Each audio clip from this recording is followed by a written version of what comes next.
bana poto bana partout bande balandi émission na biso ya solo to na pasi to kolela baoba ya njila kwei baoba ya chango nzoko akwei Wabé Lorango akwei toza na terrain tozo vraie version ya liwa Wabé Lorango et zo sala pasi tozo kabula mawana libota Wabé Lorango j'éclate Wabé nos condoléances da makasi zanzela biso nyoso nzamende apesa ka nzamende azwi toza awa na résidence ya Wabé Lorango na njili ya Wabé Loza natif ya njili aza moko bambiaka ya njili asali trop na commune o njili et puis na chango mobimba Wabelo a mécène, aza muto azeko soutenir ba artiste, azeko soutenir ba comédien, ba musicien, ba to belé et belé pe ba gagner vie na sima ya baoba oyo atiki biso. Aza bande compagnie ba se présenter moko et ça moi bien. Bonsoir mes condoléances. Bonsoir, merci. Ngai Mungusu nazali vraiment directeur artistique na Milfe. Milfe o isa groupe à Wabé Lorango. Na sali de 16 ans. Na papa nazarana papa donc moi muke ya papa na ebi po nazarana papa nazarana l'air nyonso talaka mwana oya tela mutema directeur artistique neko ngai fu Mungusu Mungusu merci vraiment nos condoléances toi maman Mpandi Mbote maman mes condoléances en tout cas bonsoir papa journaliste tout ça matanga ngama titi naza triste à mille faits tout ça passe kaka ko la président na biso Wabé Lorango ndenga tiki biso na passe na kasi na motema donc timaki que PDG a kufi mais en tout cas vraiment to ko vivre qui a so ma PDG tiki biso en tout cas tout na passe na motema makasi tozo lela to lela PDG longo na famille to lela PDG Wabé Lorango longo na bana njili et longo na ba artiste nyonso Wabé Lorango aze moto ya bato aze sola bato nyonso Wabé Lorango tiki biso. Bonsoir mes condoléances. Bonsoir, mes collègues. Je suis un artiste et peintre. Je décore immeuble PDG à Belorogna, je suis décoré. Quand je suis un PDG à Koufi, je suis un immeuble à Moussou ma tête. Je suis un Moussala, mais dans l'indima qui coûte que PDG, je suis un Zala qui n'est pas seul, qui n'a mais dans un comment qui est émotionné, tu veux un PDG à Koufi, c'est un passe dans mon thème, dans ma casse. Donc on a roloba mingi te po souci za na mutema to sola ki na bien mais na ndimete ke lelo wo tika biso boye donc na passe mingi na mutema so to lobite za passe biso neto lela Wabé lo biso neto koloba et biso mutoza ki na mama titi sangwaliwe Wabé Lorango zo ki onde en tout cas, tu as dit que PDG Wabé Lorango a fait un truc. J'ai dit après le tournage, tu as dit que PDG Wabé Lorango. Maintenant, que samedi, PDG Wabé Lorango a fait un truc. Et c'est là qu'il passe. Donc, on m'a dit que tu as quitté la carte non, intimité, PDG a vraiment habilité. PDG habilité, tu as malade. PDG était maman, tu as surpris que PDG a coupé. En tout cas, il s'est passe. Passe ma casse, papa. Zonga par rapport à liwa Wabé Lorango et ndeko Mungusu yo sango ya liwa ya PDG Wabé Lorango zo ki onde ngape na zaki na PDG na ki na jeudi de 10h ti 17h na zaki na PDG en tout cas vraiment na mona ki ata signe moi maladie na mona ki to nini te donc normal penanda ndeto sola na bino bo to ne pe même moral kaka esenga na kenda ku vendredi tellement ko zaki Noël nazali na bana na pemena ndao samedi nde ba ko benga na 8h PDG kufi donc na ki vraiment émotionné na quand moi qui vraiment no boza ba acteur ya groupe na bino bona vraie version ya liwa ya Wabé Lorango et to ko version mo wa genda tika mo sina hôpital oui biso bato ba kufi surtout bato ba ibana ki ba sangwe panzana na désordre bo exception nano PDG Wabé Lorango akufi ndenge nini et puis akufi na nini voilà moni elo na loba kaka ndenge ba loba ka mangetela trop de nzinzi donc nzinzi ba ka na manga o était là en tout cas on a pas le bibi soto ki ngo en tout cas on senga vraiment pardon ba lobi mona nkoyi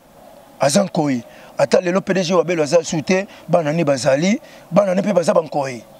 donc ba o ba lo biloba lo ba boyo kenamini musika pamba to singino vraiment pardon surtout ba tuna biso changu to beta mabakute na biloba loba bozanga makambo loba so bomonika bibembe boyeba komo loba biloba loba PDG Wabé Loza c'est belé boyebi et belé na njili boyebi sikona bano reverser bino donc pona na souci mo na bando loba vraiment ezate mais toyebi na ko sengo pena bakunda vie bakunda vie na kopanza basekele na ba vérité bakunda na vie pour le quoi papa na ngai na bakundi ete nakoloba nanu te mpo nde na boye naza vraiment limbisanga vraiment na kanda lokwana bakundi manga naloba eza te naso bakundi papa nde tokoloba torevese bango na baplace babimelaka na baplace bauta tokorevese bango bamosusu toyebaka bango te na ntango toyebaka bango te pdg oyo wabelo moto asali bango ke lelo bazala mais lelo bakomoloba babilobaloba entre ezosa biso pasi so oye matanga oye kaka matanga ndenge balobaka tolela na bato bazolela eza te oye matanga mpo na bilobaloba yango nalobi en tout cas tokeba mwana nkoyi aza nkoyi ata nkoyi akei bana na ye baza kaka bankoyi donc baobaloba bilobaloba bakeba boyoke mosika pamba bilobaloba na liwa wabelo rango keba bilobaloba na liwa wabelo rango keba poto biso na passe bakeba batika biso biloba bango pamba mezanta tina biso na passe leader na biso PG wabelo rango za leader tango soki bana tango baloba mabe pour la PG wabelo baba ndoki baba jaloux na e to sepa bongo te biso na passe mtemba ba kabola biso mawa batika bilobaloba ezanta tina but moi tina te PG wabelo asali bango baba zala bango baba tofinga wabelo te baba tofinga wabelo te baba to critiquer wabelo te ok to sepe moto to na kanda muto na atika to yebi na biso deja ye so to boye so le bapo eza TV atika ravi mavinga nengezawa potamo otosoki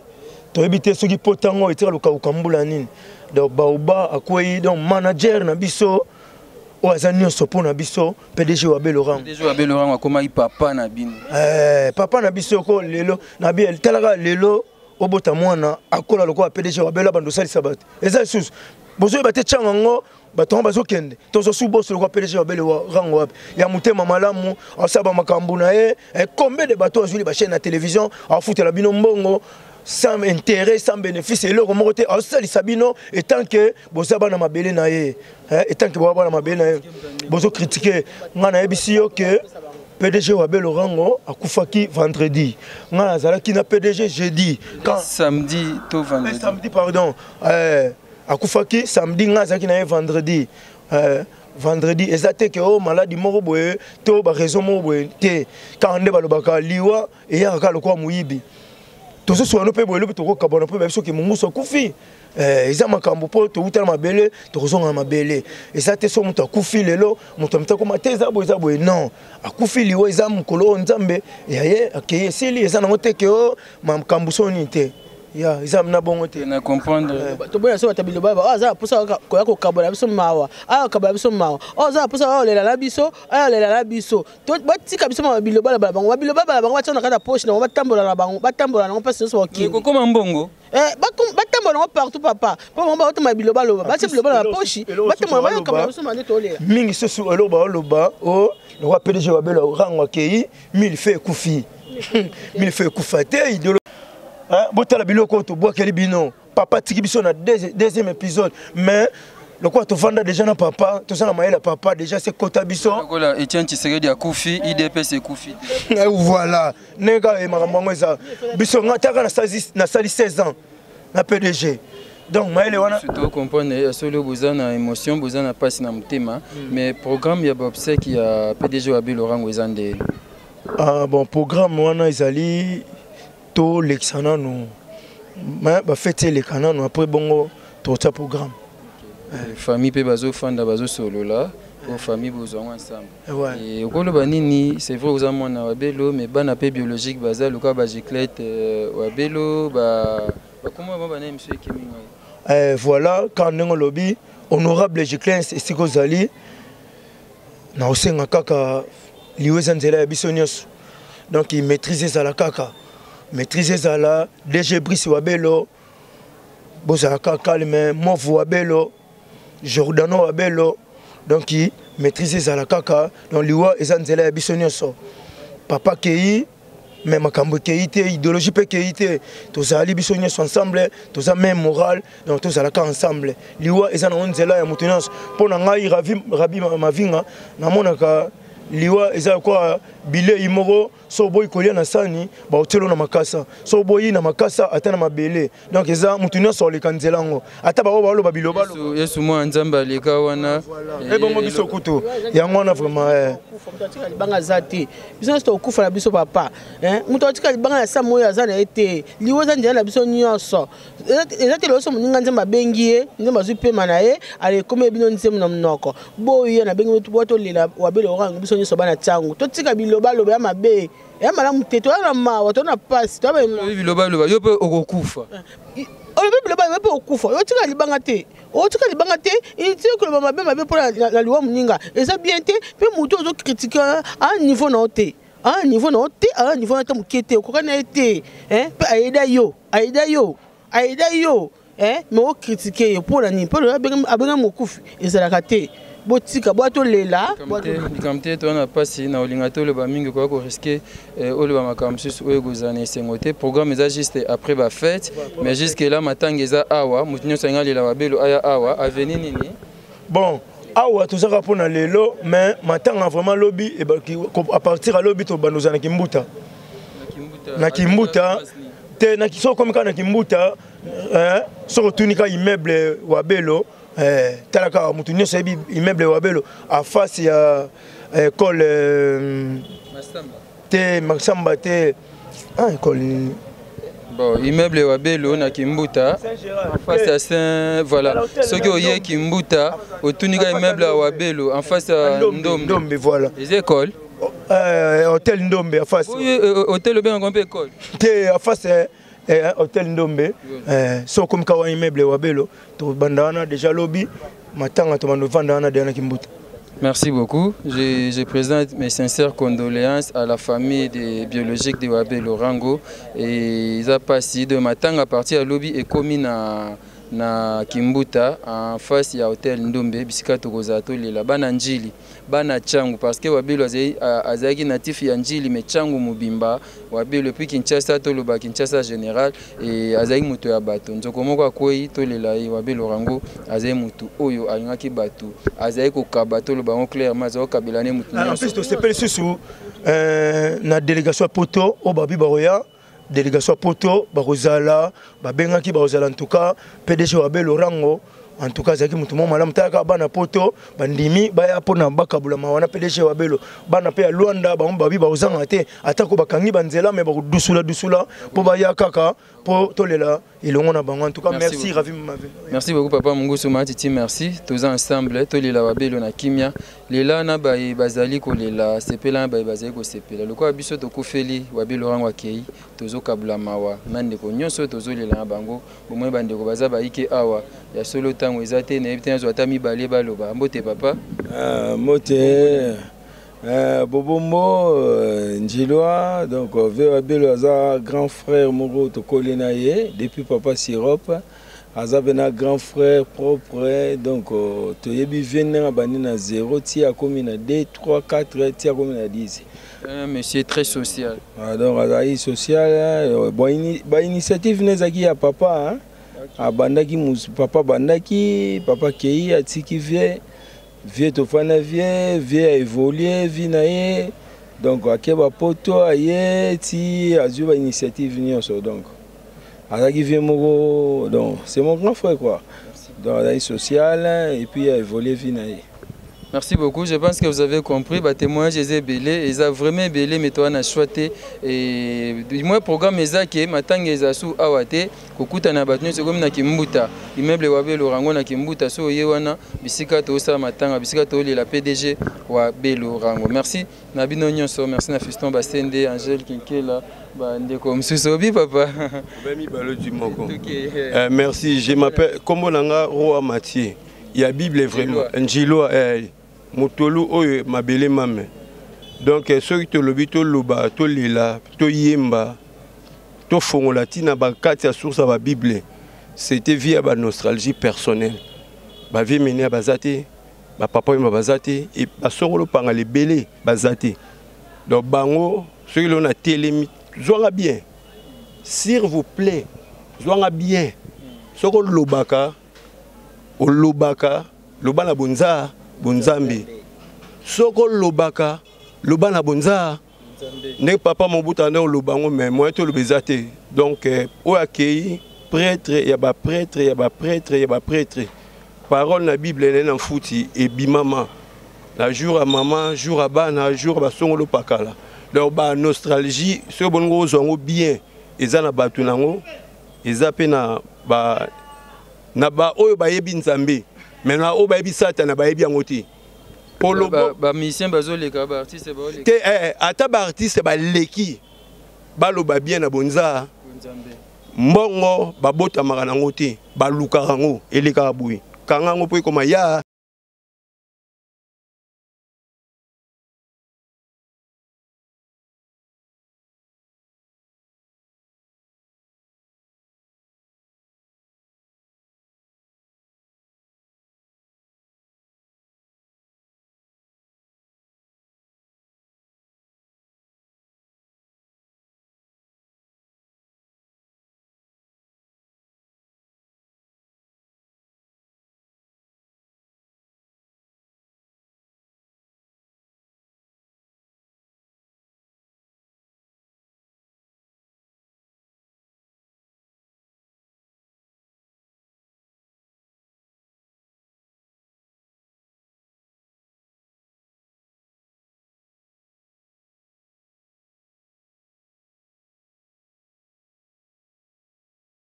Nagon calamité nagon son ba 10 heures ba 10 heures ngana yebete na fana ndako na monika ka bato basala kamimba wasa ba Facebook ezokota kota ngana yin lobat na mona ka bato bazoya kokota na lupango bazotala tala ni oh nini oh te tuna esi makama to yoki ya solo oh nini ngo oh ba isi so wabelo akufi wabelo rango yanga akufi na bi yango ti ngashi ona zonga na marque yake ne bazalo baraki vega waku oyo esalaka moi makelele nzoka non c'est la réalité y vérité oui y réalité oh batu bazuisa wabelo rango bazoya ko lukuna ndako na raison ni ba yebi ndenge na wabelo neto salaki po wabelo fille mon passé de l'école tout en na bonsomi to si na bonsomi ya ke na lycée na collège Remedi Sali ngana ke na Saint Raphaël na humanité mais to ça ne premier c'est on a deuxième c'est on a bonsomi yo na yebo classe moko voisin na vraiment ngaya na droite ba moko bozo trichané to ayi mayele to ba vérité na vite pas kufina na lo basoni ni wa bela yi mayele ngabe na yi mayele tala esanga na yime na bonsomi pour tricher passi yangwana 5 membres ba mona yete à part Rwanda na théâtre baby ki ande ba yo ka générique comme na yo belo avec ga roye mama mango bien yango ba yaki OK botangi na wabelo na bonsomi bo uti classe bozo sakana ensemble moi boza bilenge bana mike ba ami de l'école bozo sakana ami de l'école so wabela ki mukona nga yina ne era iso to ko di classe to ça degon so to ko ni ba 7h to 6 ba 12h photo paiement to zonga ba 14h ti 17h alors na pause wana 12h ti 14h wabelo to likango pa na ngai pa na biso pa na ndako so to moni 14h de beti to zongi papa na ngi na mbongo ebele ma papa zesu nani papa ne sirop abinga sirop papa wabelo kaka homme d'affaires ya osakana te wana njili yebi wana blague te papa ne est homme d'affaires ye mauvais moi na homme d'affaires deux fois te yeko de plus wabelo rango akufi to beta sur liwana ye mais na carrière na c'est vrai ami na de l'école ni mais na carrière na yo apport ya wabelo.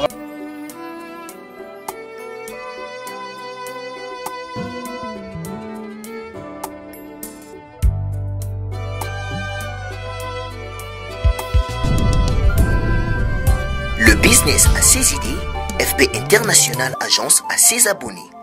Le fret Europe, RDC, a retrouvé son identité. Pour l'envoi de vos colis, bagages, véhicules et autres, courrier express à destination Kinshasa RDC, une seule agence, FB International. FB business et pas fisto basene aza bizoko tozana yawa Maringa 72 Maringa 72 là j'explique alors Maringa 72 FB International na Kasavubu yalitsana kisa na Kasavubu saba sosa na Kasavubu na Maringa wana. La sécurité de vos bagages sont assurées en un voyage rapide et à bon port, quelle que soit la quantité. Du déposage jusqu'à l'entreposage, FB International assure comme jamais. Alors jamais. Nous organisons des frettes aériennes et maritimes. Awana FB International Business. Biloko e komaka peto zwaka. E komaka peto zwaka. Pour plus de contacts, International, FB International, FB International, FB International, FB International, Balobi Kunande Masolo Yakati, Mosusu, Olela, mais FB International, Yangoni Masolo.